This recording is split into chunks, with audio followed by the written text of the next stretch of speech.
මිනිස්සු විදිහට අපි හැමෝගම අභ්‍යන්තරේ එක එක පරිමාණ වලින් කාටවත් නොකියපු අතීත කොටසක් තියෙනවා. කාටවත් නොකියන වර්තමාන කොටසක් තියෙනවා. තනියම පසුතැවෙන කඳුළු මල්ලක් පුරවගත්තු රහස් ගුහාවක් තියෙනවා. වේදනාත්මක සිද්ධි මාලාවක් තියෙනවා. අහිමිවීම් කලාපතේ ආත්මාර්ථකාමී කපටි කැත කොටසක් තියෙනවා. ටොක්සික් කොටසක් තියෙනවා. මම මාර පොරක් නේද කියලා දැනෙන මුහුදවල් වගේම අනේ මම පව් නේද කියලා හිතෙන දවසුත් ඕනම කෙනෙක්ට තියෙනවා. කොහොම හරි ගේමක් ගහනවා කියලා හිතට හයිය ගත්තු දවස් වගේම දැන් නම් ඔන්න අතෑරලා දානවා කියලා දැනෙන දවසුත් තියෙනවා. ප්‍රතිශතාත්මකව වෙනස් වුණාට මේ කිව්ව හැමදේම අපි හැමෝම ළඟ තියෙනවා. කවදා හරි දවසක ඔබේ ආධ්‍යාත්මය ඔයා ඉස්සරහට ඇවිත් දැන් නම් ඇති. මට දැන් ඇති කියලා ඔයාට තදින් කියපු දවසට ඔයා ඔයාගේ ආධ්‍යාත්මය එක්ක තර්ක කරන්න යන්න එපා.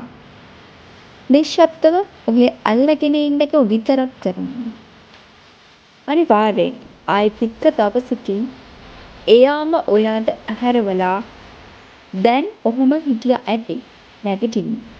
අපි කොහොම හරි ගේමක් ගහමු කියලා ඔයාගේ හිතට තට්ටුවක් දාන්න.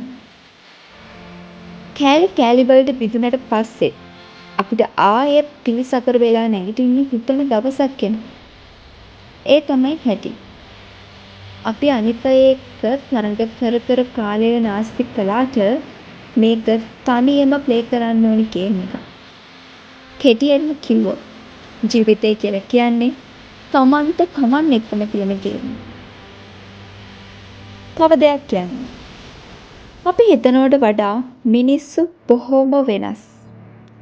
සමහර වෙලාවට අපි මිනිස්සු වෙනුවෙන් හැතැප්ම ගණන් දිව්වට ඒ මිනිස්සු අපි වෙනුවෙන් හිට ගන්නවත් ලෑස්ති නැහැ. අපි අපේ ජීවිතේ තත්පර කෝටි ගණන් වෙන් කරන මිනිස්සු අපි වෙනුවෙන් එක තත්පරයක්වත් දෙන්නේ නැහැ. අපි පප්පරක් දේවල් කරපු මිනිස්සු අපි වෙනුවෙන් ස්තුතියක්වත් වෙන් කරන්නේ නැහැ. ජීවිතේ එක සැරයක් හරි හැමෝටම වගේ මොනම හෝ බැඳීමක් නිසා මෙහෙම බිඳීම් ඇති වෙනවා.